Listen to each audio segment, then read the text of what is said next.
નમસ્તે મિત્રો, આપનું સ્વાગત છે યુટ્યુબ ચેનલ ગ્લીમ ઓફ ગોડમાં. આપણે શ્રીમદ ભાગવતનું પારાયણ કરી રહ્યા છે, તો એમાં આપણે આગળ વધીએ. તેમાં સૌથી પહેલાં આવે છે મંગલાચરણ.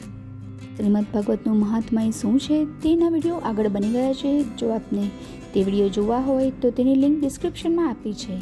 તો ચાલો આગળ વધીએ શ્રીમદ ભાગવતના મંગલાચરણમાં. અનેક પુરાણોની રચના થયા બાદ શાંતિ ન મળતા નારદજીની આજ્ઞાથી વ્યાસજીએ સરસ્વતીના તટ ઉપર શ્રીમદ ભાગવત લખવાનો પ્રારંભ કર્યો. આ કાર્ય નિર્વિઘ્ન પૂર્ણ થાય એ માટે મંગલાચરણ કરવા લાગ્યા. જે સંસારની ઉત્પત્તિ, સ્થિતિ તથા પ્રલયનું કારણ છે, જે ચેતન છે અને સ્વયં પ્રકાશિત છે, જે બ્રહ્મા માટે વેદને મનથી પ્રકાશ કરે છે, જેમને ત્રિગુણાત્મક માયાથી જગતનો ભ્રમ થાય છે અને જે પોતાના તેજથી અજ્ઞાનને નષ્ટ કરે છે, એ પરમાત્માનું અમે ધ્યાન ધરીએ છીએ. સૂચિ બોલ્યા, શ્રી વાસુદેવને નમસ્કાર. કલ્પવૃક્ષ સમાન આ ભગવત પુરાણ ભવસાગરથી મુક્તિ અપાવનારું છે. એમાં 12 સ્કંદ છે. ભક્તિ એના છોડ સમાન છે. 332 અધ્યાય એની શાખાઓ છે. 18,000 શ્લોક એના પાંદડા છે. આ ભગવત શ્રેષ્ઠ શાસ્ત્ર છે. પરમાત્માનું ચિંતન પરમ ધર્મ છે. આ પરમ પાન ત્રણેય તત્વોને નષ્ટ કરનારું છે. એને શુદ્ધ અંતઃકરણવાળા જ ઓળખી શકે છે.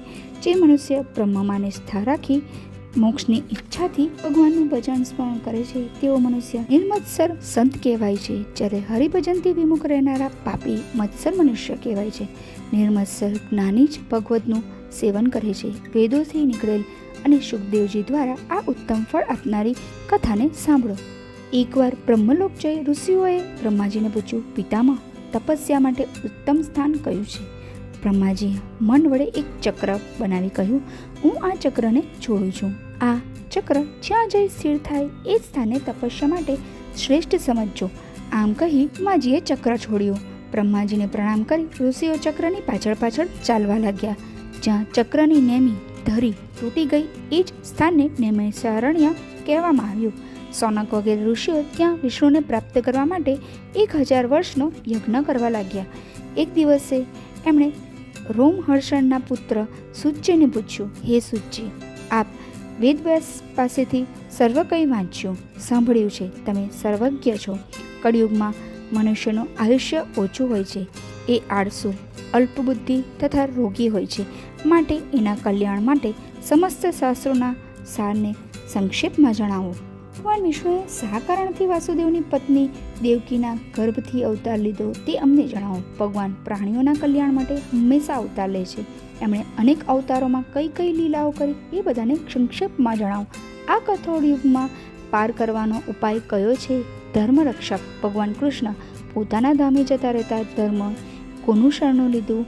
આ બધું અમને જણાવો. સુતજી બોલ્યા, જ્યારે યજ્ઞો પવિત્ર સંસ્કાર પણ થયા નહોતા, વૈદિક કર્મોના સંસ્કાર પણ થયા નહોતા, એ સમયે આ સંસાર અનર્થમય છે. આવો વિચાર કરી સુખદેવજી સંન્યાસ લેવા માટે વન તરફ ચાલી નીકળ્યા. દુઃખી બની પિતા વેદવ્યાસ કહેવા લાગ્યા, રોકાઈ જા પુત્ર, રોકાઈ જા. પરંતુ એ ભગવાનમાં એટલા બધા તન્મય હતા કે તેમણે જવાબ આપ્યો નહીં. એટલે વૃક્ષોએ જવાબ આપ્યો, આ સંસારમાં કોઈ કોઈનું નથી. એવા સુખદેવજીને હું નમસ્કાર કરું છું, જેમણે જીવો ઉપર દયા કરી આ ભગવતનું વર્ણન કર્યું. એ મહામુનિઓના પણ ગુરુ છે. હું એમની શરણમાં જાઉં છું. ભગવાન શ્રી કૃષ્ણની કથાઓ વિશ્વનું કલ્યાણ કરનારી છે. એ સાંભળવાથી બધી મનોકામનાઓ પૂર્ણ થાય છે. એ જ્ઞાન અને વૈરાગ્ય ઉત્પન્ન કરે છે. તો વગર આ કથા સાંભળવાથી કોઈ ફળ મળતું નથી. ધર્મનું ફળ સંપત્તિ, અર્થનું ફળ કાળ અને કામનું ફળ ઇન્દ્રિય પ્રીતિ કહેવામાં આવે છે. આ બધું મિથ્યા છે. હકીકતમાં બંધોથી મુક્તિ તથા ઈશ્વર ભક્તિ જ ધર્મનું ફળ છે. અર્થનું ફળ યજ્ઞ, દાન વગેરે તથા કામનું ફળ નિયમથી જીવવું રહેલું છે. કામની અધિકતાથી જીવન નષ્ટ થાય છે. મનુષ્ય મોહ ત્યાગી સત્યનું ચિંતન કરવું જોઈએ. પરબ્રહ્મ જ સત્ય તત્વ છે. જ્ઞાની ઈશ્વરને બ્રહ્મ સ્વરૂપ માને છે. યોગી એને પરમાત્મા માને છે તથા ભક્તો એને ભગવાન માને છે. શ્રદ્ધાથી ભગવત કથા સાંભળવાથી સાચું જ્ઞાન પ્રાપ્ત થાય છે. વર્ણાશ્રમનું પાલન કરતા કરવામાં આવેલા ધર્મથી હરિ પ્રસન્ન થાય છે. એકાગ્ર ચિત્તથી ભગવાનનું ગુણગાન, ધ્યાન અને પૂજા કરવી જોઈએ. જ્ઞાની ધ્યાન વડે કર્મબંધનને કાપી નાખે છે. શ્રદ્ધાથી ભગવાનના ગુણગાનની ઈચ્છાથી સત્સંગ, તીર્થાદન વગેરેથી પરમાત્માના દર્શન થાય છે. ભગવાનનું એકાગ્ર ચિત્તે સ્મરણ કરવાથી માયાથી મુક્તિ મળી જાય છે અને પરમ આનંદ પ્રાપ્ત થાય છે અને અહંકાર, સંશય વગેરે નષ્ટ થઈ જાય છે. આત્મદર્શન થતાં જ વિશ્વ બ્રહ્મરૂપ દેખાય છે. સત્વ, રજસ તથા તમો ગુણ વડે શ્રી હરિ સંસારની ઉત્પત્તિ માટે બ્રહ્મા, પાલન માટે વિષ્ણુ તથા વિનાશ માટે ઉદ્ધર રૂપોને ધારણ કરે છે. ત્રણેય રૂપોમાં વિષ્ણુ રૂપ જ શ્રેષ્ઠ છે. મોક્ષની ઈચ્છા રાખનારો શ્રી આ જ રૂપને ભજે છે. એ પ્રકૃતિના ગુણોથી અતીત તથા સર્વવ્યાપક છે. અને પોતાની માયાથી સૃષ્ટિ પૂર્વે જ વિશ્વની રચના કરી છે. એ માયા સાથે રહેવા છતાં માયાથી પર છે. એ એક હોવા છતાં પણ અનેક છે તથા ત્રણેય લોકનું પાલન કરે છે. આ છે શ્રીમદ ભાગવતનું મંગલાચરણ. બાકીનો અધ્યાય આપણે આવતીકાલે જોઈશું. જય શ્રી કૃષ્ણ. આપને આ વિડીયો પસંદ આવ્યો હોય તો વિડીયોને લાઈક કરજો, શેર કરજો અને ચેનલને સબસ્ક્રાઈબ